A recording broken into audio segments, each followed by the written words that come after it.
Hi friends, നമ്മൾ ഇന്ന് നോക്കുന്നത് SCERT ചാപ്റ്റേഴ്സ് ക്ലാസ്സിൽ 7ാം ക്ലാസ്സിലെ ബേസിക് സയൻസിലെ ഒന്നാമത്തെ ചാപ്റ്ററാണ് വിളയിക്കാം നൂറുമേനി.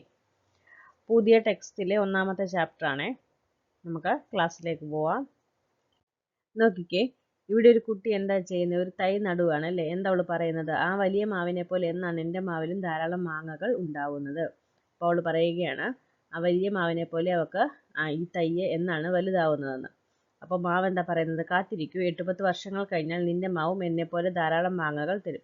അപ്പോൾ കുറച്ച് വർഷങ്ങൾ കാത്തിരുന്നാൽ അതിലേപോലെ മാങ്ങകൾ ഇവിടെ നടന്ന തൈച്ചെടി വലുതാവുമ്പോൾ ഉണ്ടാകുമെന്നാണ് മാവ് പറയുന്നത്. നമുക്കടുത്ത് നോക്കാം. നമ്മളൊരു മാവിൻ തൈ നടുമ്പോൾ നമുക്ക് എന്തൊക്കെ പ്രതീക്ഷകളാണുള്ളത്? ധാരാളം മാങ്ങ ഉണ്ടാവണം, വേഗം കായ്ക്കണം, നല്ല മധുരമുള്ള മാങ്ങ ഉണ്ടാവണം. നമുക്ക് അങ്ങനെ തന്നെയല്ലേ നമ്മൾ പ്രതീക്ഷിക്കുന്നത്? ഒരു മാവ് നമ്മൾ നട്ടാൽ നമുക്ക് അത് വേഗം കായ്ച്ച് അതിലെ ഫലം കഴിക്കാനായിരിക്കും നമ്മൾ ആഗ്രഹിക്കുന്നത്. പഴങ്ങൾ, പച്ചക്കറികൾ, ധാന്യങ്ങൾ എന്നിവ കൃഷി ചെയ്യുമ്പോൾ നമ്മുടെ ലക്ഷ്യവും ഇതുതന്നെയല്ലേ? വേഗം ഫലമുണ്ടാവണം, നല്ല വിളവ് ലഭിക്കണം, ഫലത്തിന് നല്ല ഗുണനിലവാരം ഉണ്ടായിരിക്കണം. അപ്പോൾ ഇതിനായിട്ട് നമ്മൾ എന്തൊക്കെ കാര്യങ്ങൾ ചെയ്യണം? നല്ല വിത്തുകൾ, നടീൽ വസ്തുക്കൾ തിരഞ്ഞെടുക്കണം. അതുപോലെ തന്നെ കാലാവസ്ഥ അതിന് അനുയോജിച്ചതായിരിക്കണം. നല്ല ഗുണമേന്മയുള്ള വിത്ത് അല്ലെങ്കിൽ ചെടി വേണം നമ്മൾ തിരഞ്ഞെടുക്കാനായിട്ട്. ഇവിടെ നോക്കിക്കേ, വിത്തുകളും നടീൽ വസ്തുക്കളും. വിത്തുഗുണം 10 ഗുണം എന്ന ചൊല്ല് നിങ്ങൾ കേട്ടിട്ടില്ലേ? എന്താണ് ഇതുകൊണ്ട് അർത്ഥമാക്കുന്നത്? ഇവിടെ നോക്കിക്കേ, ഇവിടെ ഒരു ചെടി കാണിച്ചിട്ടുണ്ട്.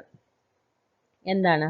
പാവലാണ് കാണിച്ചേക്കുന്നത്. അതിൻ്റെ ഫലവും കാണിച്ചിട്ടുണ്ട്, അതിൻ്റെ വിത്തും കാണിച്ചിട്ടുണ്ട്. വിത്ത് എവിടെയാണ് ഉണ്ടാകുന്നത്? വിത്ത് ഫലത്തിലാണ് ഉണ്ടാകുന്നത്. ഫലം ഉണ്ടാകുന്നത് എവിടെയാണ്? ചെടിയിലാണ് ഉണ്ടാകുന്നത്. മികച്ച വിത്ത് തിരഞ്ഞെടുക്കുമ്പോൾ നമ്മൾ അതിൻ്റെ ഗുണമേന്മ പരിശോധിക്കണം. ഗുണമേന്മയ്ക്ക് അനുസരിച്ചാണ് അതിൽ നല്ല ഫലം ഉണ്ടാകുന്നത്. നോക്കിക്കേ, ഇവിടെ 2 ചെടിയുടെ ചിത്രം കാണിച്ചിട്ടുണ്ട്. നമ്മളോട് ചോദിക്കുന്നത് എന്താണ്? കുറച്ച് ക്വസ്റ്റ്യൻസ് ഉണ്ട്, നമുക്കിത് മൊത്തം ഒന്ന് വായിക്കാമേ. വിത്ത് ശേഖരിക്കാൻ ഇവയിൽ ഏത് ചെടിയാണ് നിങ്ങൾ തിരഞ്ഞെടുക്കുന്നത്? നമ്മൾ ഒന്നാമത്തെ ചെടിയായിരിക്കും തിരഞ്ഞെടുക്കുന്നത്. കാരണം എന്താണ്? അവിടെ ധാരാളം ഫലങ്ങൾ ഉണ്ടാകുന്നുണ്ട് അല്ലേ? അപ്പോൾ ഇവിടെ ചോദിച്ചേക്കുന്ന ചോദ്യങ്ങൾ നമുക്ക് നോക്കാം. ഒരു ചെടിയിൽ തന്നെ ധാരാളം ഫലങ്ങൾ ഉണ്ടാകുമെന്ന് നിങ്ങൾക്കറിയാമല്ലോ. ഏത് കാലത്തുണ്ടാകുന്ന ഫലമാണ് വിത്തിനായി തിരഞ്ഞെടുക്കേണ്ടത്? നമുക്കറിയാം, ഒരു ചെടിയിൽ ധാരാളം ഫലങ്ങൾ ഉണ്ടാവാറുണ്ട്. പക്ഷേങ്കിൽ നമ്മൾ വിത്തിനായിട്ട് തിരഞ്ഞെടുക്കുന്നത് ഏത് സമയത്തുണ്ടാകുന്ന ഫലമാണെന്നാണ് ചോദിച്ചേക്കുന്നത്. നമുക്കിത് വായിക്കുമ്പോൾ ആൻസർ കിട്ടും. ആദ്യമുണ്ടാകുന്ന ഫലങ്ങളും അവസാനമുണ്ടാകുന്ന ഫലങ്ങളും വിത്ത് ശേഖരിക്കുന്നതിന് അനുയോജ്യമാണോ എന്ന് ചോദിച്ചിട്ടുണ്ട്. അനുയോജ്യമല്ല. പിന്നെന്താണ്? എപ്പോഴുള്ളതാണ്? ഒരു ചെടിയുടെ മധ്യകാലത്തുണ്ടാകുന്ന മൂപ്പെത്തിയ ഫലത്തിൽ നിന്നാണ് വിത്തെടുക്കേണ്ടത്. ഇത് പഴയ ടെക്സ്റ്റിലും പറഞ്ഞിട്ടുണ്ട്. ഒരു ചെടിയുടെ മധ്യകാലത്തുണ്ടാകുന്ന മൂപ്പെത്തിയ ഫലത്തിൽ നിന്നാണ് എന്തോ ചെയ്യേണ്ടത്? വിത്തെടുക്കേണ്ടത്. വെണ്ട, പയർ തുടങ്ങിയവയിൽ ഒരു ഫലത്തിൽ തന്നെ ധാരാളം വിത്തുകൾ ഉണ്ടാവുമല്ലോ. അവയെല്ലാം തൈകൾ ഉൽപ്പാദിപ്പിക്കാൻ ഉപയോഗിക്കാമോ? അവയിൽ നിന്ന് ഏറ്റവും നല്ല വിത്ത് എങ്ങനെ തിരഞ്ഞെടുക്കാം? എങ്ങനെയാണ് നമ്മൾ ഒരു നല്ല വിത്ത് തിരഞ്ഞെടുക്കുന്നത്? ഏതാനും പയർ വിത്തെടുത്ത് താഴെ കൊടുത്തിരിക്കുന്ന കാര്യങ്ങൾ പരിശോധിച്ച് മികച്ച വിത്തുകൾ തിരഞ്ഞെടുക്കൂ. എങ്ങനെയാണെന്ന് നോക്കിക്കേ. അതിൻ്റെ ആകൃതി, ഭാരം, വലുപ്പം, പുറന്തോട്, ഈ പ്രത്യേകതകളൊക്കെ നോക്കി വേണം നമ്മൾ മികച്ച വിത്ത് തിരഞ്ഞെടുക്കാനായിട്ട്. ഓക്കെ, നോക്കിക്കേ, ചെടി, ഫലം, വിത്ത്, അതിൻ്റെ പ്രത്യേകതകളാണ് പറഞ്ഞേക്കുന്നത്. ആരോഗ്യമുള്ളതായിരിക്കണം. ചെടി എങ്ങനെയുള്ളതായിരിക്കണം? ആരോഗ്യമുള്ളതായിരിക്കണം, നല്ല ഉൽപാദനശേഷി ഉള്ളതായിരിക്കണം, ഇളം പ്രായമുള്ളതോ ആയുസ്സിൻ്റെ അവസാനം എത്തിയതോ ആയിരിക്കരുത്. ഫലം എങ്ങനെയുള്ളതായിരിക്കണം? മൂപ്പെത്തിയതായിരിക്കണം, ചെടിയുടെ ആയുസ്സിൻ്റെ മധ്യകാലത്ത് ഉണ്ടായതായിരിക്കണം, രോഗബാധ ഇല്ലാത്തതായിരിക്കണം, പുഷ്ടിയുള്ളതായിരിക്കണം. വിത്ത് സ്വാഭാവികമായ ആകൃതി ഉള്ളതായിരിക്കണം, ചുക്കിയതോ ചുളിഞ്ഞതോ ഒന്നും ആയിരിക്കരുത്. ആവശ്യത്തിന് ഭാരം ഉണ്ടായിരിക്കണം, പ്രാണികൾ ആക്രമിക്കാത്തതായിരിക്കണം, സ്വാഭാവികമായ നിറമുള്ളതായിരിക്കണം. നല്ല വിളവ് ലഭിക്കാൻ ഗുണമേന്മയുള്ള വിത്ത് തിരഞ്ഞെടുക്കണം. വിത്തിൻ്റെ ഗുണമേന്മ ഉറപ്പുവരുത്താൻ വിത്തെടുത്ത ഫലം, ചെടി എന്നിവയും ഗുണമേന്മ ഉള്ളതായിരിക്കണം. അലൈംഗിക പ്രത്യുൽപാദനം. എന്താണ് അലൈംഗിക പ്രത്യുൽപാദനം എന്ന് പറഞ്ഞാൽ? ബീജകോശങ്ങളുടെ സംയോജനം മുഖേനയല്ലാതെ നടക്കുന്ന എല്ലാ പ്രത്യുൽപാദനവും അലൈംഗിക പ്രത്യുൽപാദനമാണ്. കായിക പ്രജനനം, ദ്വിവിഭജനം, പുനരുത്ഭവം, അതിന് എക്സാമ്പിളൊക്കെ കൊടുത്തിട്ടുണ്ട്. ദ്വിവിഭജനത്തിന് എന്താണ്? ഏകകോശ ജീവികൾ. പുനരുത്ഭവത്തിന് നക്ഷത്ര, മത്സ്യം, മണ്ണിര. മുകുളനം, ഹൈഡ്ര. പിന്നെന്താണ് സ്പോറുകൾ വഴിയുള്ള പ്രത്യുൽപാദനം, ടിഷ്യൂ കൾച്ചർ തുടങ്ങിയവയെല്ലാം അലൈംഗിക പ്രത്യുൽപാദനമാണ്. അലൈംഗിക പ്രത്യുൽപാദനത്തിൽ ഒരു പാരന്റ് മാത്രമേ ഉള്ളൂ. നോക്കിക്കേ, വിത്തിൽ നിന്ന് മാത്രമാണോ പുതിയ സസ്യങ്ങൾ ഉണ്ടാവുന്നത്? ഇവിടെ ചിത്രം കാണിച്ചിട്ടുണ്ട്. ഇവയുടെ ഏത് ഭാഗത്തു നിന്നാണ് സാധാരണയായി പുതിയ തൈ ഉണ്ടാവുന്നത്? നമുക്കറിയാം കറിവേപ്പിന്റെ എന്താണ്? വേരാണ്. ഇഞ്ചിയുടെ എന്താണ്? ഭൂകാണ്ഡമാണ്. ഇലമുളച്ചിയുടെയോ? ഇലയാണ്. കുരുമുളകിന്റെ തണ്ടാണ് അല്ലേ? അപ്പോൾ എന്താ ഇവിടെ പറയുന്നത്? വേര്, തണ്ട്, ഇല, ഭൂകാണ്ഡം എന്നീ ഭാഗങ്ങളിൽ നിന്ന് പുതിയ സസ്യങ്ങൾ ഉണ്ടാകുമെന്ന് നമ്മൾ മനസ്സിലാക്കി. വിത്ത് മുളപ്പിച്ച് മാത്രമല്ല ഈ ഭാഗങ്ങൾ ഉപയോഗിച്ചും തൈച്ചെടികൾ ഉണ്ടാക്കാറുണ്ട്. അതിനാൽ ഇവയും നടീൽവസ്തുക്കളാണ്. വിത്ത് മാത്രമല്ല ഇവയൊക്കെയും എന്താണ്? നടീൽവസ്തുക്കളാണ്. ഇനിയും കായിക പ്രജനനവും ലൈംഗിക പ്രത്യുൽപാദനവും. എന്താണ് കായിക പ്രജനനം എന്ന് പറഞ്ഞാൽ? ലൈംഗിക പ്രത്യുൽപാദനം എന്ന് പറഞ്ഞാൽ എന്താണെന്ന് നോക്കുന്നത്. ഒരു സസ്യത്തിന്റെ കായിക ഭാഗങ്ങളായ വേര്, തണ്ട്, ഇല, ഭൂകാണ്ഡം എന്നിവയിൽ നിന്നാണ് പുതിയ തൈകൾ ഉണ്ടാക്കുന്ന പ്രക്രിയയാണ് കായിക പ്രജനനം. ഇത് അലൈംഗിക പ്രത്യുൽപാദനമാണ്. എന്നാൽ വിത്തുകൾ ഉണ്ടാകുന്നത് എങ്ങനെയാണ്? ലൈംഗിക പ്രത്യുൽപാദനത്തിലൂടെയാണ്. വിത്ത് മുളച്ചും തൈകൾ ഉണ്ടാകും. കായിക പ്രജനനം വഴിയും ലൈംഗിക പ്രത്യുൽപാദനം വഴിയും പുതിയ സസ്യങ്ങൾ ഉണ്ടാകുന്നുണ്ട് അല്ലേ? കായിക പ്രജനനം ഉദ്ദേശിക്കുന്നത് എന്താണ്? വേര്, കാണ്ഡം, ഇല, ഭൂകാണ്ഡം. ഇത് കായിക പ്രജനനമാണ്. ലൈംഗിക പ്രത്യുൽപാദനം എന്ന് പറയുന്നത് വിത്ത് വഴി പുതിയ സസ്യം ഉണ്ടാകുന്നതാണ്. അപ്പോൾ വേര് വഴി പുതിയ സസ്യം ഉണ്ടാകുന്നതിന് ഉദാഹരണമാണ് ശീമപ്ലാവ്, അതുപോലെ തന്നെ കറിവേപ്പ്. കാണ്ഡം കൊണ്ട് ഏതൊക്കെയാണ്? മുരിങ്ങ, കപ്പ, മധുരക്കിഴങ്ങൊക്കെ കാണ്ഡം വഴിയാണ് പുതിയ സസ്യം ഉണ്ടാകുന്നത്. ഇലയിലൂടെ എങ്ങനെയാണ്? ഏതൊക്കെയാണ്? ഇലമുളച്ചി, അതുപോലെ തന്നെ നിശാഗന്ധിയൊക്കെ. പിന്നെ ഭൂകാണ്ഡം, ഇഞ്ചി, കാച്ചില, ചേമ്പ് അങ്ങനെയുള്ളതൊക്കെ എങ്ങനെയാണ്? ഭൂകാണ്ഡത്തിലൂടെയാണ് പുതിയ സസ്യം ഉണ്ടാകുന്നത്. വിത്ത് വഴി ഏതാണ്? മുരിങ്ങ, പയറ്, ചീര, വെണ്ട ഇതൊക്കെ വിത്ത് വഴിയാണ് പുതിയ സസ്യം ഉണ്ടാകുന്നത്. എന്നാൽ രണ്ട് രീതിയിലും പ്രത്യുൽപാദനം നടത്തുന്ന സസ്യങ്ങളുണ്ട്. അതായത് കായിക പ്രജനനത്തിലൂടെയും ലൈംഗിക പ്രത്യുൽപാദനം വഴിയും. ചില സസ്യങ്ങൾ രണ്ട് തരത്തിലും പുതിയ സസ്യത്തെ ഉണ്ടാക്കുന്നുണ്ട്. ഏതൊക്കെയാണ്? മുരിങ്ങ, ശീമക്കൊന്ന, കറിവേപ്പ്, കനകാംബരം, ചൈന റോസ്, അരിപ്പൂവ്, തേക്ക്, ജമന്തി, നാലുമണിപ്പൂവ്, മുരിക്ക്, മൈലാഞ്ചി, ചിലയിനം പുൽച്ചെടികൾ എന്നിവ രണ്ടു തരത്തിലും പ്രത്യുൽപാദനം നടത്തുന്ന സസ്യങ്ങളാണ്. ചില സസ്യങ്ങളിൽ ലൈംഗിക പ്രജനനവും കായിക പ്രജനനവും നടക്കുന്നുണ്ടെന്ന് നമുക്ക് ഇതിലൂടെ മനസ്സിലാക്കാൻ സാധിക്കും. ഓക്കെ, നമ്മൾ ഇതുവരെ നോക്കിയത് എന്താണ്? ഗുണമേന്മ ഉറപ്പുവരുത്താൻ ശ്രദ്ധിക്കേണ്ട കാര്യങ്ങളാണ് നോക്കിയത്. പച്ചക്കറികൾ ചെറിയ കാലം കൊണ്ട് കായ്ഫലം തരുന്നവയാണ്. എന്നാൽ പേര, മാവ്, പ്ലാവ് തുടങ്ങിയവ എങ്ങനെയാണ്? കായ്ക്കാൻ വർഷങ്ങൾ വേണ്ടിവരും. ഇവിടെ നോക്കിക്കേ, വിത്ത് മുളച്ച് തൈ വളർന്ന് ഫലം ഉണ്ടാകാൻ എടുക്കുന്ന സമയം, അതായത് വർഷം. മാവ് 6 വർഷം എടുക്കുന്നു, പ്ലാവ് 6 വർഷം, പേര 7 വർഷം, ചാമ്പ 6 വർഷം, തെങ്ങ് 8 വർഷമാണ്, റംബുട്ടാൻ 7 വർഷം, മാംഗോസ്റ്റിൻ 10, കവുങ്ങ് 5, കശുമാവ് 5, സപ്പോട്ട 10. റംബുട്ടാനൊക്കെ സാധാരണ 4 വർഷം എന്നാണ് പറഞ്ഞ് കേട്ടിട്ടുള്ളത്. ഇത് ടെക്സ്റ്റിൽ തന്നേക്കുന്നതാണേ. ഓക്കെ, കൃഷി ചെയ്യുമ്പോൾ നല്ല വിത്ത് തിരഞ്ഞെടുക്കുന്നത് പോലെ പ്രധാനമാണ് നല്ല നടീൽവസ്തുക്കളുടെ തിരഞ്ഞെടുപ്പ്. ഗുണമേന്മയുള്ള സസ്യങ്ങളിൽ നിന്ന് നടീൽവസ്തുക്കൾ തിരഞ്ഞെടുക്കാൻ ശ്രദ്ധിക്കണം. ഇവിടെ രണ്ട് കുട്ടികൾ തമ്മിൽ സംസാരിക്കുന്നുണ്ട്. ഹായ്, നന്നായി പഴുത്ത വലിയ പേരയ്ക്ക, നടാനായി അതിൻ്റെ ഒരു കമ്പ് എനിക്ക് തരാമോ? അപ്പോൾ മറ്റേ കുട്ടി എന്താ പറയുന്നത്? കമ്പും പേരയ്ക്കയും തരാം, പക്ഷേ പേരയുടെ കമ്പ് മുളയ്ക്കുമോ? വിത്ത് മുളച്ച് മരമായി കായുണ്ടാവാൻ കുറേ വർഷം എടുക്കില്ലേ? അപ്പോൾ അതിൻ്റെ വിത്ത് മുളച്ച് കായുണ്ടാവാൻ കുറേ കാലം എടുക്കും. കമ്പ് നട്ടാൽ കിളുക്കുമോ എന്ന് കുട്ടിക്ക് സംശയമാണ്. അപ്പോൾ എന്താണ്? പേരയുടെ കമ്പ് കിളുത്ത് വരാൻ വളരെ പ്രയാസമാണ്. നമ്മൾ സാധാരണയായി ചെമ്പരത്തി, മരച്ചീനി, മധുരക്കിഴങ്ങ് തുടങ്ങിയവയുടെ കാണ്ഡം എളുപ്പത്തിൽ മുളച്ചു വരുന്നത് കണ്ടിട്ടുണ്ട്. ഇവിടെ പേരയുടെ അതേ ഗുണങ്ങളുള്ള, അതായത് മാതൃസസ്യത്തിൻ്റെ അതേ ഗുണങ്ങളുള്ള പുതിയ തൈച്ചെടി എങ്ങനെയാണ് ഉണ്ടാക്കുന്നതെന്ന് നമ്മളിത് നോക്കാൻ പോകുന്നത്. അപ്പോൾ പേരയുടെ കമ്പ് നട്ട് അത് മുളയ്ക്കാൻ പ്രയാസമായതുകൊണ്ട് നമ്മൾ എങ്ങനെയാണ് ചെയ്യാൻ പോകുന്നത്? കമ്പിൽ വേര് മുളപ്പിക്കാൻ നോക്കുകയാണ്. അപ്പോൾ ഇനി അതാണ് നമ്മൾ പഠിക്കാനായിട്ട് പോകുന്നത്. അങ്ങനെ പേരമരം വളർന്നാൽ പെട്ടെന്ന് കായ്ക്കും.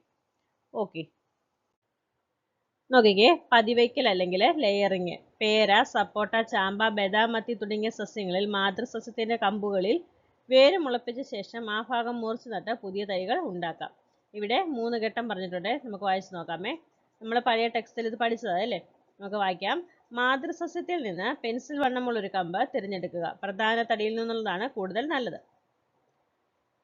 ഒരു കമ്പിൽ 2 പർവ്വങ്ങൾക്കിടയിലുള്ള തൊലി 2-3 സെന്റിമീറ്റർ നീളത്തിൽ വളയ ആകൃതിയിൽ ചെത്തി മാറ്റുക. പർവ്വങ്ങൾ എന്ന് പറയുന്നത് എന്താണ്? നോട്ട്സിനെയാണ് പറയുന്നത്. ഇവിടെ ചിത്രത്തിൽ കാണിച്ചിട്ടുണ്ട്, കണ്ടോ? വളയ ആകൃതിയിൽ ആ തൊലി ചെത്തി മാറ്റണം. പിന്നെന്താ പറയുന്നത്? രണ്ടാമത്തെ ഘട്ടത്തിൽ ചകിരിച്ചോറ്, മണ്ണ്, ചാണകപ്പൊടി എന്നിവ ചേർത്ത മിശ്രിതം ചെറിയ നനവോടെ ആ ഭാഗത്ത് വെച്ച് കെട്ടണം. എങ്ങനെയാണ്? ഒരു പോളിത്തീൻ കവർ ഉപയോഗിച്ച് വേണം. ആവശ്യമെങ്കിൽ എന്തോ ചെയ്യണം? ഇടയ്ക്ക് നനയ്ക്കണം. ഇനിയും മൂന്നാമത്തെ ഘട്ടത്തിൽ എന്താ പറയുന്നത്? 2 മാസത്തിനകം, എത്രയാണ്? 2 മാസത്തിനകം പതിവെച്ച ഭാഗത്ത് ധാരാളം വേരുകൾ ഉണ്ടാകും. വേരുമുളച്ച കമ്പ് പതിവെച്ചതിന് താഴെ മുറിച്ചെടുത്ത് ചെടിച്ചട്ടിയിലോ ഗ്രോ ബാഗിലോ നടാവുന്നതാണ്. വളർന്നു തുടങ്ങിയാൽ മണ്ണിലേക്ക് മാറ്റി നടാം. ഇവിടെ ചിത്രത്തിൽ കാണിച്ചിട്ടുണ്ട് വേരുമുളച്ച് വരുന്നത്. പതിവയ്ക്കൽ എന്ന് പറഞ്ഞാൽ എന്താണ്? മാതൃസസ്യത്തിന്റെ കമ്പുകളിൽ വേര് മുളപ്പിച്ച ശേഷം ആ ഭാഗം മുറിച്ചു നട്ട് പുതിയ തൈകൾ ഉണ്ടാക്കുന്ന രീതിയാണ് പതിവയ്ക്കൽ. എന്താണ്? മാതൃസസ്യത്തിന്റെ കമ്പുകളിൽ വേര് മുളപ്പിച്ച ശേഷം ആ ഭാഗം മുറിച്ചു നട്ട് പുതിയ തൈകൾ ഉണ്ടാക്കുന്ന രീതിയാണ് പതിവയ്ക്കൽ. നോക്കിക്കേ, നാഗപതിവയ്ക്കൽ, സെർപെന്റൈൻ ലെയറിംഗ്. കുരുമുളക് പോലുള്ള ചെടികളുടെ നീളമുള്ള ശാഖകൾ മണ്ണിനടിയിലേക്ക് വളച്ചു വെച്ച് പല ഭാഗങ്ങളിൽ, അതായത് പർവ്വങ്ങളിൽ ഇടവിട്ട് മണ്ണിട്ട് മൂടിയും പതിവയ്ക്കാം. ഇവിടെ വിവിധ രീതിയിൽ പതിവയ്ക്കുന്ന സസ്യങ്ങളെ കാണിച്ചേക്കുന്നേ. വായുവിൽ പതിവയ്ക്കൽ: പേര, കശുമാവ്, സപ്പോട്ട, റോസ്, ചാമ്പ, അത്തി, ബദ. നാഗപതിവയ്ക്കല്: ബോഗൺവില്ല, മുല്ല, പിച്ചി, കുരുമുളക്, മുന്തിരി, ജമന്തി, വെറ്റില. പതിവെച്ചുണ്ടാകുന്ന സസ്യങ്ങളുടെ ചില സവിശേഷതകൾ എന്താണ്? മാതൃസസ്യത്തിന്റെ ഗുണങ്ങൾ ഉണ്ടാകും. ചെടിയുടെ വലിപ്പവും ആയുർദൈർഘ്യവും എങ്ങനെയായിരിക്കും? കുറവായിരിക്കും. വേഗത്തിൽ പൂക്കുകയും കായ്ക്കുകയും ചെയ്യും. തായ്വേരുപടലം ഉണ്ടായിരിക്കില്ല. കൂടുതൽ പരിചരണം ആവശ്യമാണ്. വേരുമുളപ്പിക്കൽ ഇങ്ങനെയും: തണ്ട് ഉപയോഗിച്ചുള്ള കായിക പ്രജനന രീതിയുടെ വിജയസാധ്യത പരമാവധി കൂട്ടാൻ ആക്സിൻ പോലുള്ള സസ്യ ഹോർമോണുകൾ അടങ്ങിയ ലായനിയിൽ വേര് മുളപ്പിക്കേണ്ട കാണ്ഡഭാഗം മുക്കിവെച്ച് വേഗത്തിൽ വേര് പിടിപ്പിക്കുന്ന രീതി ഇന്ന് നിലവിലുണ്ട്. പതിവയ്ക്കലിന്റെ പ്രധാന നേട്ടം എന്താണ്? മാതൃസസ്യത്തിന്റെ അതേ ഗുണമുള്ള തൈ ഉൽപ്പാദിപ്പിക്കാൻ കഴിയും. അതുപോലെ തന്നെ തൈയും ഫലവും ഉണ്ടാവാൻ തുടങ്ങിയ സസ്യത്തിന്റെ കമ്പായതുകൊണ്ട് വേഗത്തിൽ കായ്ക്കും. ഇനി നോക്കിക്കേ, വിവിധ പതിവയ്ക്കൽ രീതികളുടെ ചിത്രമൊക്കെ കാണിച്ചിട്ടുണ്ട്. നമ്മൾ കണ്ടായിരുന്നു സാധാരണ പതിവയ്ക്കല്. ഉദാഹരണം: പേര, നെല്ലി, കശുമാവ്, കടപ്ലാവ്, നാരകം, ചാമ്പ, ചെറി, ഞാവൽ, മാതളം, സഫർജൽ. നാഗപതിവയ്ക്കലിന് ഉദാഹരണം: സപ്പോട്ട, പേര, മുല്ല.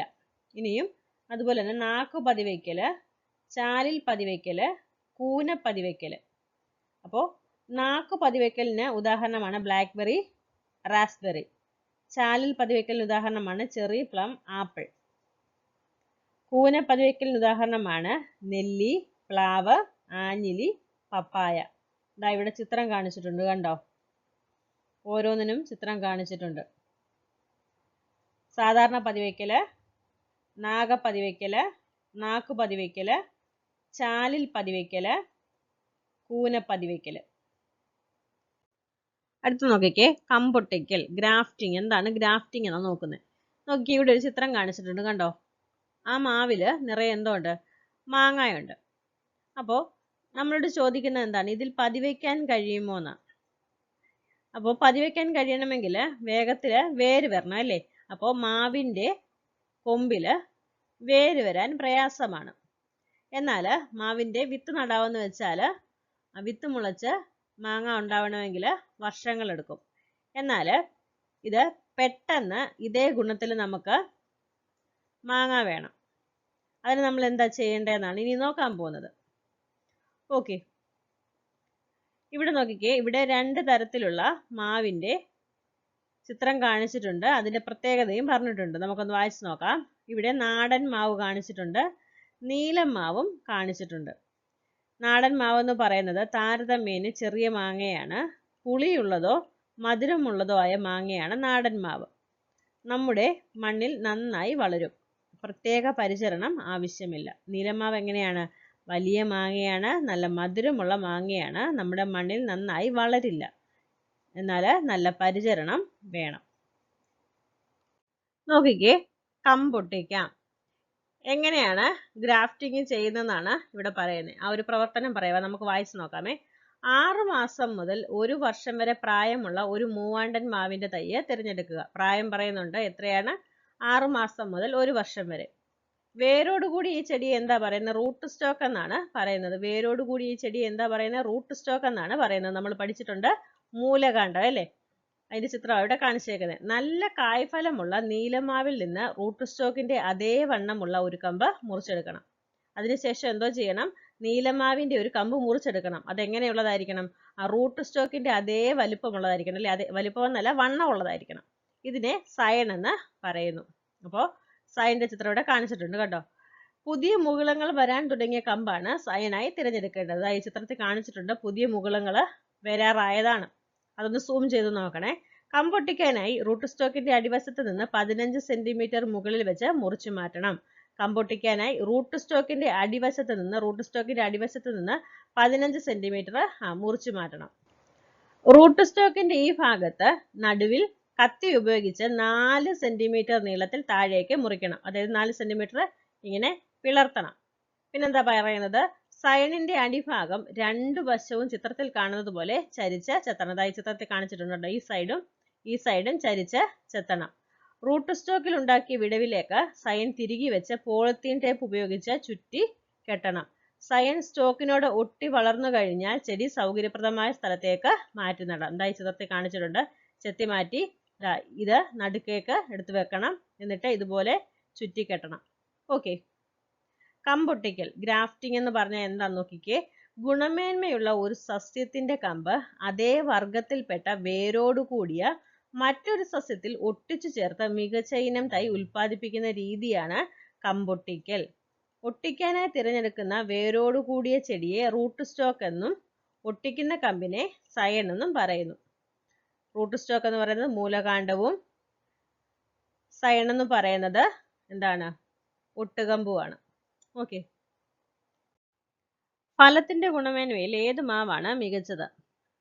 നമുക്കറിയാം, ഫലത്തിന്റെ കാര്യത്തിലാണെങ്കിൽ നീലമാവാണ് മികച്ചത് അല്ലേ? അപ്പോൾ നീലമാവിനെ അപേക്ഷിച്ച് നാടൻ മാവിന് എന്തെങ്കിലും മേന്മകളുണ്ടോ? മേന്മകളുണ്ട് അല്ലേ? അതിന് എന്താണ്? പരിചരണം ഒന്നും ആവശ്യമില്ല. അതുപോലെ തന്നെ അത് നമ്മുടെ മണ്ണിൽ നന്നായി വളരും അല്ലേ? അപ്പോൾ നീലമാവിന്റെ ഒരു കമ്പ് നാടൻ മാവിന്റെ തൈയിൽ വെച്ച് പിടിപ്പിച്ച് ഒരു പുതിയ തൈച്ചെടി ഉണ്ടാക്കിയാൽ അതിന് എന്തൊക്കെ ഗുണങ്ങളുണ്ടാകും? നമ്മുടെ മണ്ണിൽ നന്നായി വളരും, നീലമാവിന്റെ മാങ്ങ ലഭിക്കും, അതിന് പരിചരണം ആവശ്യമില്ല. ഓക്കെ. അപ്പോൾ എന്താ നമുക്ക് ഇതിലൂടെ മനസ്സിലാക്കാൻ സാധിക്കുന്നത്? വേരുള്ള തൈച്ചെടിയിൽ മികച്ച ഇനത്തിന്റെ കമ്പ് ചേർത്ത് വെച്ച് ഒരു തൈയായി വളർത്തിയെടുക്കുന്ന രീതിയാണ് ഗ്രാഫ്റ്റിംഗ്. എന്താണ്? വേരുള്ള തൈച്ചെടിയിൽ മികച്ച ഇനത്തിന്റെ കമ്പ് ചേർത്ത് വെച്ച് ഒരു തൈയായി വളർത്തിയെടുക്കുന്ന രീതിയാണ് ഗ്രാഫ്റ്റിംഗ്. അപ്പോൾ നമ്മൾ വേരുള്ള തൈച്ചെടിയായിട്ട് ആരെ എടുക്കുന്നത്? നാടൻ മാവിനെ എടുക്കുന്നു. നാടൻ മാവിലേക്ക് നീലമാവിന്റെ കമ്പ് ഒട്ടിച്ച് ചേർക്കുകയാണ് ചെയ്യുന്നത്. മികച്ച മാവെന്ന് പറയുന്നത് നീലമാവാണ്. ഓക്കെ. നോക്കിക്കേ, വിവിധ കമ്പൊട്ടിക്കൽ രീതി ഇവിടെ കാണിച്ചേക്കുന്നത്. ഒന്നാമത്തേത് അപ്രോച്ച് ഗ്രാഫ്റ്റിംഗ്, രണ്ടാമത്തേത് ക്ലെഫ്റ്റ് ഗ്രാഫ്റ്റിംഗ്, മൂന്നാമത്തേത് സാഡിൽ ഗ്രാഫ്റ്റിംഗ്, നാലാമത്തേത് വെഡ്ജ് ഗ്രാഫ്റ്റിംഗ്. ഓക്കെ.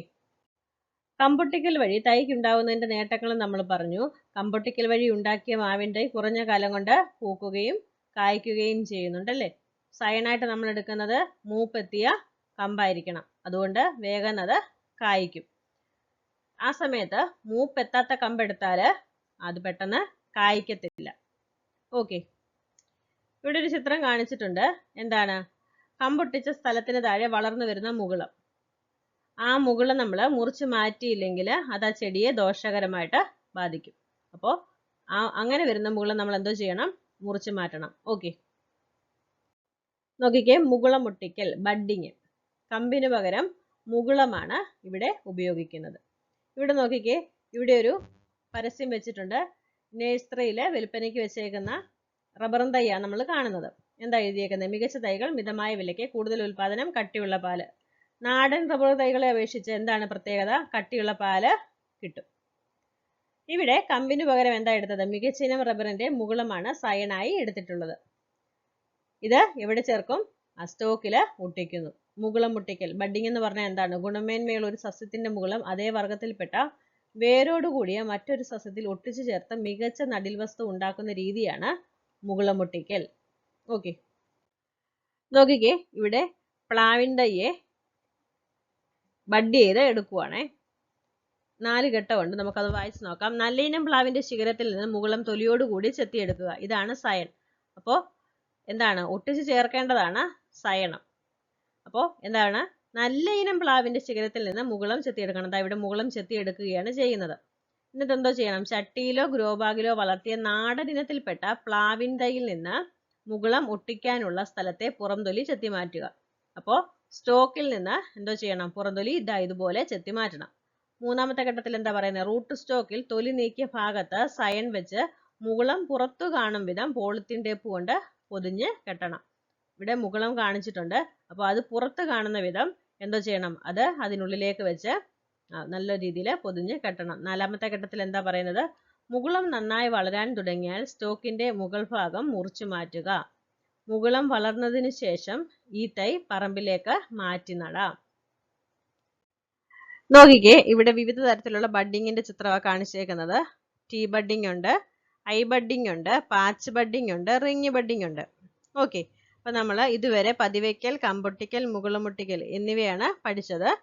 അപ്പോൾ എന്താണ്? പതിവയ്ക്കൽ, കമ്പൊട്ടിക്കൽ, മുകുളമൊട്ടിക്കൽ എന്നിവയിലൂടെ ഗുണമേന്മയുള്ള ചെടികളുടെ പകർപ്പ് ഉൽപ്പാദിപ്പിക്കുകയാണ് ചെയ്യുന്നത്. കമ്പൊട്ടിക്കൽ, മുകുളമൊട്ടിക്കൽ എന്നിവയിലൂടെ ഉൽപ്പാദിപ്പിക്കുന്ന ചെടികളുടെ ഫലങ്ങൾ സ്റ്റോക്കായി എടുത്ത ചെടിയുടെയും സയനായി എടുത്ത ചെടിയുടെയും ഗുണങ്ങൾ ഉള്ളതായിരിക്കും. എല്ലാ ചെടികളിലും പതിവയ്ക്കൽ സാധ്യമാണ്. പതിവയ്ക്കൽ, കമ്പൊട്ടിക്കൽ, മുകുളമൊട്ടിക്കൽ എന്നിവയിലൂടെ ഉൽപ്പാദിപ്പിക്കുന്ന ചെടികൾ വേഗം പൂക്കുകയും കായ്ക്കുകയും ചെയ്യും. കമ്പൊട്ടിക്കൽ, മുകുളമൊട്ടിക്കൽ എന്നിവയിലൂടെ ഉൽപ്പാദിപ്പിക്കുന്ന ചെടികൾക്ക് വിത്ത് മുളച്ചുണ്ടാവുന്ന ചെടിയേക്കാൾ ആയുസ് കുറയും. ഈ രീതിയിൽ ഉൽപ്പാദിപ്പിക്കുന്ന ചെടികൾക്ക് അധികവും വലിപ്പം ഉണ്ടായിരിക്കും. കമ്പൊട്ടിക്കൽ, മുകുളമൊട്ടിക്കൽ എന്നിവ ചെയ്യുമ്പോൾ ഏത് ഇനവും സ്റ്റോക്കായി എടുക്കാം. ഓക്കെ, നോക്കിക്കേ, വർഗസങ്കരണം, ഹൈബ്രിഡൈസേഷൻ. ഇവിടെ നോക്കിക്കേ, ഇവിടെ 2 മുളക് ചെടിയുടെ ചിത്രം കാണിച്ചിട്ടുണ്ട്. ഇനം 1, ഇനം 2. ഇതിൽ ഓരോന്നിന്റെ പ്രത്യേകത എന്താണ്? ഒന്നിലും നല്ല നീളമുള്ള മുളക് ഉണ്ടാകുന്നുണ്ട്, എന്നാൽ എന്താണ്? കായ്ഫലം കുറവാണ്. ഇവിടെ നോക്കിക്കേ, ഇവിടെ നീളം കുറഞ്ഞ മുളകാണ്, എന്നാൽ കായ്ഫലം കൂടുതലാണ് അല്ലേ? അപ്പോൾ ഈ 2 ഇനങ്ങളുടെയും ഗുണങ്ങളുള്ള ഒരു മുളക് ചെടി ഉണ്ടാക്കാൻ സാധിച്ചാൽ അതിന് എന്തൊക്കെ പ്രത്യേകത ഉണ്ടായിരിക്കും? ഒരുപാട് മുളകുകൾ ഉണ്ടാവും അല്ലേ? അതുപോലെ തന്നെ നീളമുള്ള മുളക് കിട്ടും. ഓക്കെ, നോക്കിക്കേ, പരാഗണം വഴിയാണ് വിത്ത് ഉണ്ടാകുന്നത് നമ്മൾ മനസ്സിലാക്കിയിട്ടുണ്ട്. ഇവിടെ മത്തൻ ചെടിയിലെ പരാഗണം ചിത്രീകരിച്ചിട്ടുണ്ട്. സ്വപരാഗണവും ഉണ്ട്, പരപരാഗണവും ഉണ്ട്. സ്വപരാഗണത്തിലൂടെയാണോ പരപരാഗണത്തിലൂടെയാണോ 2 സസ്യങ്ങളുടെയും ഗുണങ്ങൾ കൂടിച്ചേരുന്നത്? 2 സസ്യങ്ങളുടെയും ഗുണങ്ങൾ കൂടിച്ചേരുന്നത് പരപരാഗണത്തിലൂടെയാണ് അല്ലേ? 2 മുളക് ചെടിയുടെയും ഗുണങ്ങളുള്ള ഒരു മുളക് ചെടി ഉണ്ടാക്കാൻ നമ്മൾ ഏത് പരാഗണമാണ് യൂസ് ചെയ്യുന്നത്? നമ്മൾ പരപരാഗണമായിരിക്കും യൂസ് ചെയ്യുന്നത്. കാരണം 2 ചെടിയുടെയും ഗുണം വേണ്ടേ? പ്രാണികൾ വഴി പരാഗണം നടന്നാൽ നമ്മൾ തിരഞ്ഞെടുത്ത മുളക് ചെടികൾ തമ്മിലാണ് പരാഗണം നടന്നതെന്ന് നമുക്ക് ഉറപ്പിക്കാനായിട്ട് കഴിയത്തില്ല. നമ്മൾ അതിനു വേണ്ടിയിട്ട് എന്ത് മാർഗം ഉപയോഗിക്കുന്നതെന്ന് നോക്കാം. കൃത്രിമ പരാഗണം, ആർട്ടിഫിഷ്യൽ പോളിനേഷൻ എന്താന്ന് നോക്കാം. സ്വപരാഗണം തടയുന്നതിന് കൃത്രിമ പരാഗണം നടത്തേണ്ട പൂവിലെ കേസരങ്ങൾ മുറിച്ചു മാറ്റുന്നു. ഈ ചിത്രത്തിൽ കാണിക്കുന്നുണ്ടേ. ഈ പൂവില് മറ്റു പൂക്കളിൽ നിന്നുള്ള പരാഗരേണുക്കൾ എത്താതിരിക്കാൻ എന്തോ ചെയ്യണം? പൂവ് പൊതിഞ്ഞ് കെട്ടുന്നു. ചിത്രത്തിൽ കാണിച്ചിട്ടുണ്ട്. പിന്നെ എന്ത് ചെയ്യണം? ഇതേ ഇനത്തിൽപ്പെട്ട വ്യത്യസ്ത ഗുണങ്ങളുള്ള ചെടിയിലെ പൂവിൽ നിന്ന് പരാഗരേണുക്കൾ ബ്രഷിൽ ശേഖരിക്കുന്നു. എന്നിട്ട് ശേഖരിച്ച പരാഗരേണുക്കൾ കൃത്രിമ പരാഗണം നടത്തേണ്ട പൂവിന്റെ പരാഗണ സ്ഥലത്തേക്ക് പതിപ്പിക്കുന്നു. മറ്റു പൂക്കളിൽ നിന്നുള്ള പരാഗണം തടയുന്നതിനായി ഈ പൂവ് വീണ്ടും പൊതിഞ്ഞു കെട്ടുന്നു. പരാഗണകാരികൾ പരാഗണം നടത്തുമ്പോൾ നമ്മൾ ഉദ്ദേശിച്ച ഇനങ്ങൾ തമ്മിൽ തന്നെയാണ് പരാഗണം നടന്നതെന്ന് ഉറപ്പിക്കാൻ കഴിയില്ല. അതിനാൽ മനുഷ്യൻ തന്നെ പരാഗണകാരിയാവുന്നു. മറ്റ് പരാഗണകാരികൾ മുഖേനയുള്ള പരാഗണം തടയുന്നതിനാണ് വിരിഞ്ഞ ഉടനെ പൂവ് മൂടിവെക്കുന്നത്. ദ്വിലിംഗ പുഷ്പങ്ങളിൽ പൂവ് മൂടിവെച്ചാലും അതിലെ പൂമ്പൊടി പരാഗണ സ്ഥലത്ത് പതിച്ച് സ്വപരാഗണം നടത്താൻ സാധ്യതയുണ്ട്. ഇത് തടയാനാണ് കേസരങ്ങൾ മുറിച്ചു കളയുന്നത്. മറ്റ് പരാഗണകാരികൾ മുഖേനയുള്ള പരാഗണം തടയുന്നതിനാണ് കൃത്രിമ പരാഗണം നടത്തിയതിനു ശേഷവും പൂവ് മൂടിവെക്കുന്നത്. വർഗസങ്കരണം വഴി ഉൽപ്പാദിപ്പിക്കുന്ന വിത്ത് മുളപ്പിക്കുന്നു. ഇങ്ങനെ ഉണ്ടാവുന്ന ചെടികളിൽ രണ്ടിന്റെയും ഗുണങ്ങളുള്ളവയും രണ്ടിന്റെയും ദോഷമുള്ളവയും മിശ്ര ഗുണങ്ങളുള്ളവയും ഉണ്ടാവും. അവയിൽ നിന്ന് ഗുണമേന്മയുള്ളവ തിരഞ്ഞെടുത്ത് സ്വപരാഗണം നടത്തി വീണ്ടും വിത്ത് ഉൽപ്പാദിപ്പിക്കുന്നു. ഇതാണ് സങ്കരയിനം വിത്തുകൾ. നോക്കിക്കേ, വർഗസങ്കരണം. വർഗസങ്കരണം എന്ന് പറഞ്ഞാൽ എന്താണ്? ഒരേ വർഗത്തിൽപ്പെട്ടതും വ്യത്യസ്ത ഗുണങ്ങളുള്ളതുമായ രണ്ടു ചെടികൾ തമ്മിൽ കൃത്രിമ പരാഗണം നടത്തി രണ്ടിന്റെയും ഗുണങ്ങൾ ചേർന്ന പുതിയ വിത്തുകൾ ഉൽപ്പാദിപ്പിക്കുന്ന രീതിയാണ് വർഗസങ്കരണം. ഇങ്ങനെ ഉണ്ടാക്കുന്ന വിത്തുകളിൽ നിന്ന് ഗുണമേന്മയുള്ള വിത്തുകൾ തിരഞ്ഞെടുക്കുന്നു. ഇവയാണ് സങ്കരയിനം വിത്തുകൾ. ഇവിടെ സങ്കരയിനം വിത്തുകളും സസ്യങ്ങളും കാണിച്ചിട്ടുണ്ട്. മുളക് ഉജ്ജ്വല ജ്വാലാമുഖി, പയറ് ജ്യോതിക, ഭാഗ്യലക്ഷ്മി, നെല്ല് പവിത്ര, അന്നപൂർണ, തെങ്ങ് ചന്ദ്രലക്ഷ, ചന്ദ്രശങ്കര, വെണ്ട സൽകീർത്തി, കിരൺ. ഇവിടെ ചന്ദ്രലക്ഷയുടെയും ഭാഗ്യലക്ഷ്മിയുടെയും ചിത്രം കാണിച്ചിട്ടുണ്ട്. വർഗസങ്കരണത്തിലൂടെ ഗുണമേന്മയുള്ള വിത്തുകൾ ഉൽപ്പാദിപ്പിക്കുന്നത് കാർഷിക ഗവേഷണ കേന്ദ്രങ്ങളിലാണ്. വർഗസങ്കരണത്തിലൂടെ ഗുണമേന്മയുള്ള വിത്തുകൾ ഉൽപ്പാദിപ്പിക്കുന്നത് എവിടെയാണ്? കാർഷിക ഗവേഷണ കേന്ദ്രങ്ങളിലാണ്. ഇങ്ങനെ ഉൽപ്പാദിപ്പിക്കുന്ന വിത്തുകൾ കർഷകരിലേക്ക് എത്തിക്കുന്നു. എങ്ങനെയാണ് കർഷകരിലേക്ക് എത്തിക്കുന്നത്? കൃഷിഭവൻ മുഖേനയാണ്. നോക്കിക്കേ, ചിലയിനം സങ്കരയിനം വിത്തുകൾ എവിടെ കൊടുത്തേക്കുന്നത്? നെല്ല് അന്നപൂർണ, ത്രിവേണി, ജയ, ഗോതമ്പ്, സൊണാലിക, അർജുൻ, ജലക്, പയറ് ശാരിക, ലോല, മാലിക, മുളക് ജ്വാലാമുഖി, ഉജ്ജ്വല, ജ്വാലസഖി, തക്കാളി ശക്തി, മുക്തി, അനഘ, വഴുതന, സൂര്യ, ഹരിത, ശ്വേത, നീലിമ, ചീര, അരുൺ, CO1, CO2, CO3, വെള്ളരി, സൗഭാഗ്യ, അരുണിമ, പാവൽ, അർക്ക, ഹരിത, പ്രിയ, പ്രീതി, മത്തൻ, അമ്പിളി, സുവർണ, സരസ്, വെണ്ട, സൽകീർത്തി, കിരൺ, സുസ്ഥിര, തെങ്ങ്, ചന്ദ്രലക്ഷ, കേരഗംഗ, ലക്ഷഗംഗ. കാർഷിക ഗവേഷണ കേന്ദ്രങ്ങൾ. കേരള കാർഷിക സർവകലാശാല, മണ്ണുത്തി, തൃശൂർ. കേരളത്തിലെ ഏറ്റവും പ്രധാനപ്പെട്ട കാർഷിക ഗവേഷണ കേന്ദ്രമാണ് കേരള കാർഷിക സർവകലാശാല. വിവിധയിനം വിളകൾ, മൃഗങ്ങൾ, പക്ഷികൾ മുതലായവയെക്കുറിച്ചുള്ള ഗവേഷണങ്ങളും വിജ്ഞാന വ്യാപന പരിപാടികളുമാണ് മുഖ്യ പ്രവർത്തനങ്ങൾ. കേരള കാർഷിക സർവകലാശാലയുടെ പ്രാദേശിക ഗവേഷണ കേന്ദ്രങ്ങൾ സംസ്ഥാനത്തിന്റെ വിവിധ ഭാഗങ്ങളിൽ പ്രവർത്തിക്കുന്നു. അടുത്തത് കേന്ദ്ര കിഴങ്ങുവിള ഗവേഷണ കേന്ദ്രം, ശ്രീകാര്യം, തിരുവനന്തപുരം. കിഴങ്ങുവർഗ്ഗങ്ങളെ പറ്റിയുള്ള പഠനവും അവയുടെ ഉൽപാദനവുമാണ് ഇവിടെ നടക്കുന്നത്. അടുത്തത് റബ്ബർ റിസർച്ച് ഇൻസ്റ്റിറ്റ്യൂട്ട്, കോട്ടയം. അത്യുൽപാദനശേഷിയുള്ളതും വിവിധ ഭൂവിഭാഗങ്ങൾക്ക് അനുയോജ്യവുമായ റബ്ബർ ഇനങ്ങൾ വികസിപ്പിക്കുന്നു. കേന്ദ്ര തോട്ടവിള ഗവേഷണ കേന്ദ്രം, കാസർഗോഡ്. തെങ്ങ്, കവുങ്ങ്, കൊക്കോ തുടങ്ങിയവയെക്കുറിച്ചുള്ള ഗവേഷണമാണ് ഇവിടെ നടക്കുന്നത്. കേന്ദ്ര തോട്ടവിള ഗവേഷണ കേന്ദ്രത്തിന്റെ ചിത്രം ഇവിടെ കാണിച്ചിരിക്കുന്നത്. നോക്കിക്കേ, കേരളത്തിലെ പ്രധാന കാർഷിക ഗവേഷണ സ്ഥാപനങ്ങളുടെ ലിസ്റ്റ് എവിടെ കൊടുത്തേക്കുന്നത് ഒന്ന് വായിച്ചു നോക്കാം. Kerala agricultural university, Thrissur. Pepper research station, Kannur. Agricultural research station, Malappuram. Agronomic research station, Thrissur. Aromatic and medicinal plants research station, Ernakulam. Banana research station, Thrissur. Cashew research station, Thrissur. College of agriculture, Thrissur. Indian cardamom research institute, Idukki. Indian institute of spice research, Kozhikode. Rice research station, Vyttila. Pineapple research centre, Thrissur. Regional agriculture research station, Wayanad. Central tuber crops research institute, Sreekaryam, Trivandrum. Rubber research institute of India, Kottayam. Central plantation crops research institute, Kasaragod. Tissue culture research centre, Palode, Trivandrum. EK Janaki Ammal പ്രശസ്തയായ Indian സസ്യശാസ്ത്രജ്ഞയായിരുന്നു EK Janaki Ammal. പഞ്ചസാരയുടെ മധുരം വർദ്ധിപ്പിക്കാൻ ഗുണമേന്മയുള്ള കരിമ്പ് വികസിപ്പിച്ചെടുത്തത് മലയാളിയും തലശ്ശേരിക്കാരിയുമായ ഈ വനിതയാണ്. 1897 മുതൽ 1984 വരെയായിരുന്നു ജീവിതകാലം. ബ്രിട്ടീഷ് ഇന്ത്യയിൽ സസ്യശാസ്ത്രത്തിൽ ഡോക്ടറേറ്റ് നേടിയ ഈ ഇന്ത്യൻ വനിതയെ 1957 രാജ്യം പത്മശ്രീ നൽകി ആദരിച്ചു. വിത്തും വിളവും. ഇവിടെ രണ്ട് കുട്ടികൾ തമ്മിൽ സംസാരിക്കുന്നുണ്ട്. എന്താണ് ഇത്? സൽകീർത്തീനമാണ്. നിറയെ കായകൾ കണ്ടോ? ആദ്യത്തെ കുട്ടി പറയുകയാണ് അവൾ നട്ടേക്കുന്നത് സൽകീർത്തീനത്തിൽപ്പെട്ട വെണ്ടയാണ്. അപ്പോൾ നിറയെ വെണ്ടയ്ക്ക ഉണ്ടായി. മറ്റേ കുട്ടി എന്താ പറയുന്നത്? ഞാനും സൽകീർത്തി തന്നെയാണ് നട്ടത്, പക്ഷെ വിളവ് കുറഞ്ഞുപോയി.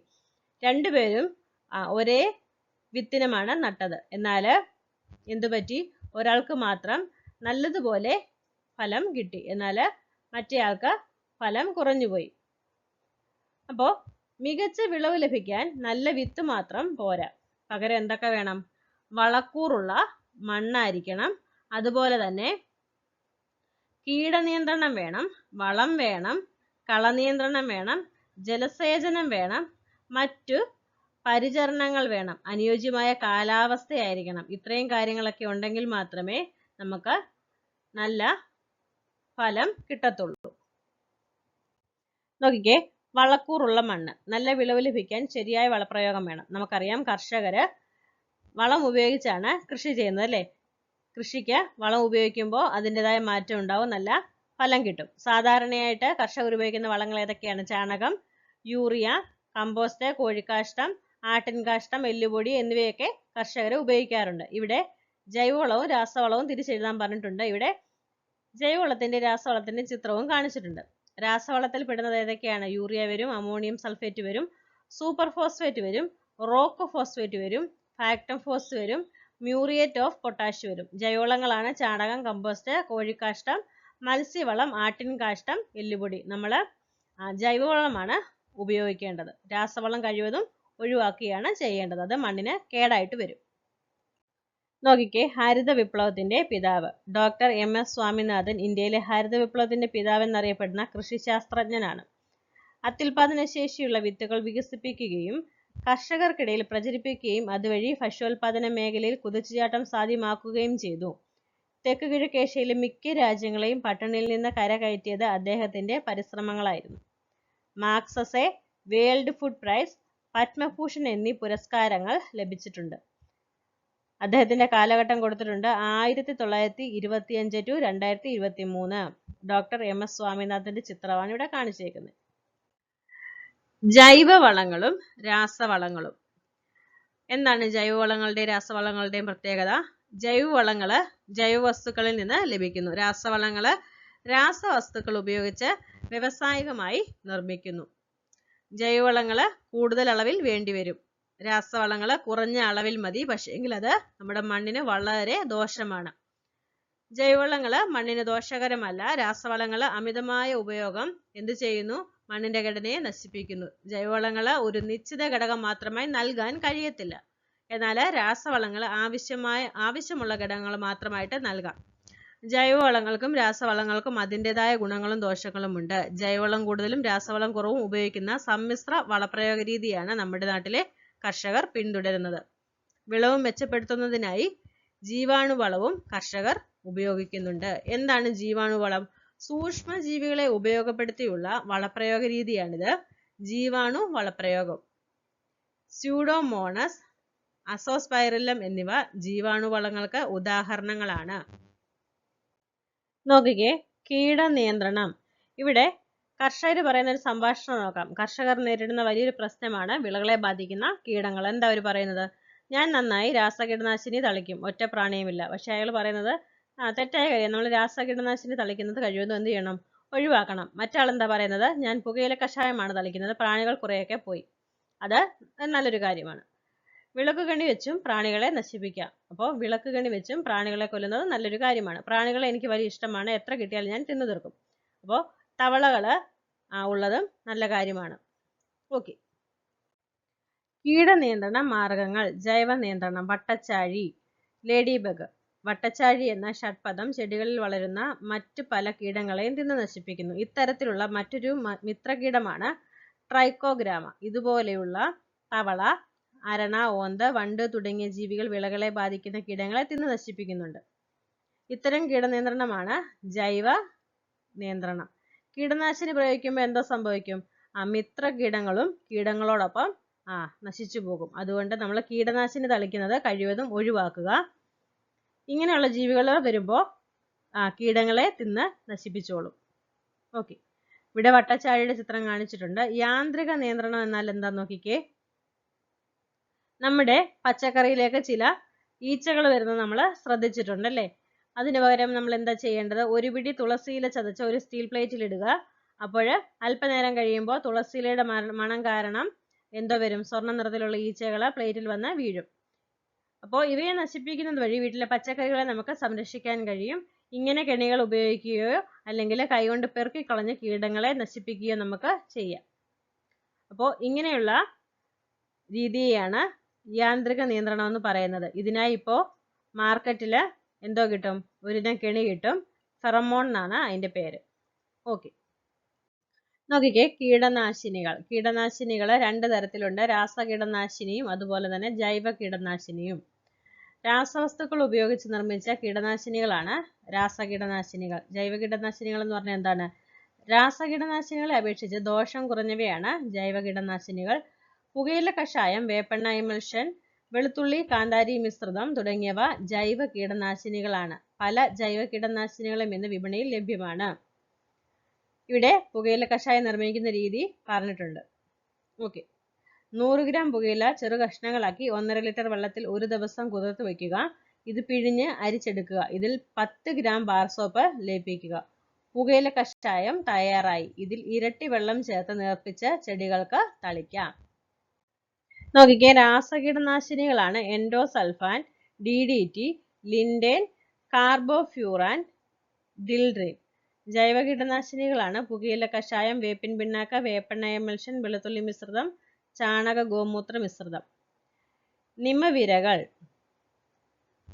ഒരു കീടമാണ് നിമവിരകൾ. എന്നാൽ വാഴയെ വളരെ രൂക്ഷമായി ബാധിക്കുന്ന കീടങ്ങളായ മാണവണ്ട്, പിണ്ടിപ്പുഴു എന്നിവയെ നശിപ്പിക്കാൻ നിമവിരകൾ മാത്രം മതി. നിമവിരകളടങ്ങിയ കീടശരീരം, അതായത് കടാവർ എന്നതിന് പറയുന്ന കടാവർ, 5 മാസം പ്രായമായ വാഴയുടെ ഇലക്കവിളുകളിലാണ് നിക്ഷേപിക്കുന്നത്. ആവശ്യത്തിന് നനവ് കിട്ടുന്നതിനോടുകൂടി കടാവർ പൊട്ടിച്ച് നിമവിരകൾ പുറത്തു വരികയും കീടങ്ങളെ നശിപ്പിക്കുകയും ചെയ്യുന്നു. വാഴയിൽ മാത്രമല്ല, തെങ്ങുകളിലെ ചെമ്മഞ്ചെല്ലി, കരിമ്പ്, തെങ്ങ്, കമുക്, ഏലം എന്നിവയിലെ വേരുതീനിപ്പുഴുക്കൾ, കശുമാവിലെ തുണ്ടുതുരപ്പൻ പുഴു, ഇതിനെയും തുരത്താന് നിമവിരകൾ ഫലപ്രദമാണെന്നാ പറയുന്നത്. ഓക്കെ, നോക്കിക്കേ, ജൈവ കീടനാശിനികളായി കൊടുത്തേക്കുന്നത് നമ്മുടെ തൊടിയിലും പറമ്പിലും റോഡരികിലും എല്ലാം വളർന്നു നിൽക്കുന്ന പല ചെടികളും പച്ചക്കറിയിൽ ഉണ്ടാകുന്ന കീടങ്ങളെ അകറ്റാൻ ഫലപ്രദമാണെന്ന് കണ്ടെത്തിയിട്ടുണ്ട്. ഉങ്ങുമരത്തിന്റെ ഇല 1 കിലോഗ്രാം ചതച്ച് നീരെടുക്കുക. ഇതിൽ 5 ലിറ്റർ വെള്ളം ചേർത്ത് തളിച്ചാൽ ഇലതീനിപ്പുഴുക്കൾ, ഇലപ്പേൻ, ശൽക്കീടങ്ങൾ എന്നിവയെ നശിപ്പിക്കാം. പപ്പായയുടെ ഇല ഇടിച്ചു പിഴിഞ്ഞ് 10 ഇരട്ടി വെള്ളത്തിൽ ചേർത്ത് നേർപ്പിച്ച ലായനി തളിച്ചാൽ ഇലതീനിപ്പുഴുവിനെയും വണ്ടിനെയും തടയാം. പെരുവലം, നമ്മുടെ വീട്ടുപറമ്പിലും ഒഴിഞ്ഞ ഇടങ്ങളിലും വളർന്നു വരുന്ന പെരുവലത്തിന്റെ ഇല ഇടിച്ചു പിഴിഞ്ഞ് നീര് 10 ഇരട്ടി വെള്ളം ചേർത്ത് തളിച്ചാൽ ഇലതീനിപ്പുഴു ഉൾപ്പെടെയുള്ള കീടങ്ങൾ നശിക്കും. ഇല തെങ്ങിൻ ചുവട്ടിലോ മറ്റിടങ്ങളിലോ ഇട്ടാൽ വേരു തിന്നുന്ന പുഴുക്കൾ നശിക്കും. പിന്നെ കൊങ്ങിണിയുടെ ഇല, പൂവ്, കായ എല്ലാം ഇടിച്ചു പിഴിഞ്ഞ ചാറിൽ 5 ഇരട്ടി വെള്ളം ചേർത്ത് തളിച്ചാൽ ഇലതീനിപ്പുഴു ഉൾപ്പെടെ എല്ലാ കീടങ്ങളും നശിക്കും.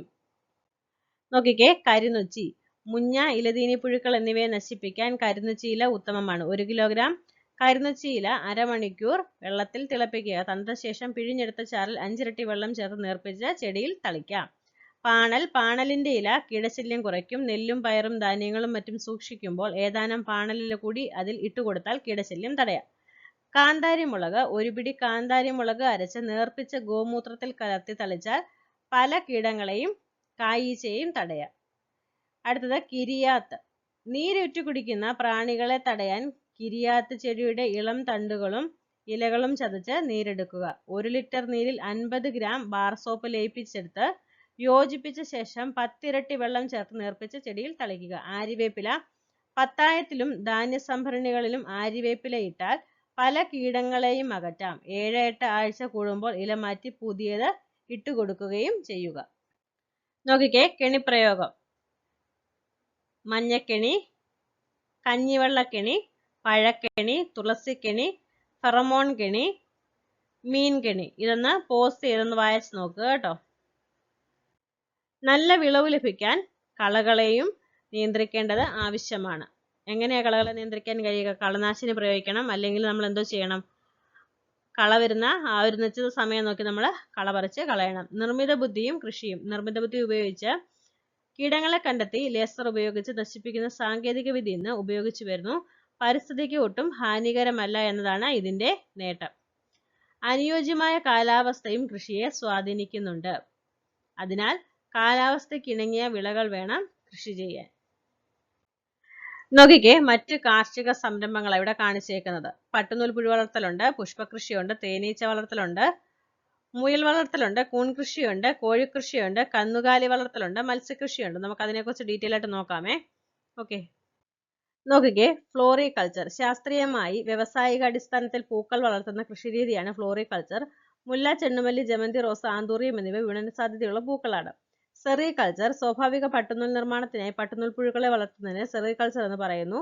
പട്ടുനൂൽ ശലഭ ലാർവയുടെ പ്രത്യേക ഗ്രന്ഥികളിൽ നിന്നാണ് പട്ടുനൂൽ ഉണ്ടാക്കുന്നത്. മൽബറി പട്ടുനൂൽ പുഴു, ടസർ പട്ടുനൂൽ പുഴു, മുഗ പട്ടുനൂൽ പുഴു എന്നിവയാണ് മുഖ്യ ഇനങ്ങൾ. 20°C മുതൽ 28°C വരെയുള്ള താപനിലയിലാണ് പട്ടുനൂൽ പുഴുക്കൾ വളരുന്നത്. ഇനിയും എപ്പികൾച്ചർ. ശാസ്ത്രീയമായി തേനീച്ചകളെ വളർത്തുന്നതിനെയാണ് എപ്പികൾച്ചർ എന്ന് പറയുന്നത്. കോലൻ, മെല്ലിഫറ, ഞൊടിയൻ എന്നീ ഇനങ്ങളിൽപ്പെട്ട തേനീച്ചകളെയാണ് സാധാരണ വളർത്തുന്നത്. ഔഷധഗുണവും പോഷകമൂല്യവുമുള്ള ഒരു ഉൽപ്പന്നമാണ് തേന്. ക്യൂണികൾച്ചർ. ശാസ്ത്രീയമായി മുയലുകളെ വളർത്തുന്നതിനെയാണ് ക്യൂണികൾച്ചർ എന്ന് പറയുന്നത്. മാംസത്തിനും അലങ്കാരത്തിനുമായി ഗ്രേ ജയന്റ്, വൈറ്റ് ജയന്റ് എന്നീ ഇനങ്ങളെ വളർത്തുന്നു. അങ്കോറയെ രോമത്തിനായും വളർത്തുന്നു. പിന്നെന്താണ്? Mushroom culture. കൂൺ കൃഷി. പോഷകമൂല്യമുള്ളതും സ്വാദിഷ്ടവുമായ ഒരു ഭക്ഷ്യവിഭവമാണ് കൂണ്.